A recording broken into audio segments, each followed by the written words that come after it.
என் பெயர் கு. ஜாயேஷ். நான் 5ஆம் வகுப்பில் படிக்கிறேன். நான் படிக்கும் பள்ளியின் பெயர் சர்வேட் மெட்ரிக் மேல்நிலைப் பள்ளி, கீழப்புதூர், திருச்சி.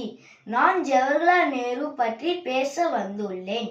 வெள்ளை நிறத்தில் உடையும் அணிந்தவராம், உடையை போன்ற உள்ளம் கொண்டவராம், ரோஜா மலரை மார்பில் கொண்டவராம், மலரை போன்ற மனதும் கொண்டவராம், பஞ்ச சீலை கொள்கை தந்தவராம், பிஞ்சுகள் நெஞ்சை கொள்ளை கொண்டவராம், பிறந்த நாளை பிள்ளைக்கு தந்தவராம், இறந்த போதும் இன்னும் வாழ்பவராம், வெள்ளை நிறத்தில் உடையும் அணிந்தவராம், உடையை போன்ற உள்ளம் கொண்டவராம், ரோஜா மலரை மார்பில் கொண்டவராம், மலரை போன்ற மனதும் கொண்டவராம், பஞ்ச சீலை கொள்கை தந்தவராம், பிஞ்சுகள் நெஞ்சை கொள்ளை கொண்டவராம், பிறந்த நாளை பிள்ளைக்கு தந்தவராம், இறந்த போதும் இன்னும் வாழ்பவராம். நன்றி.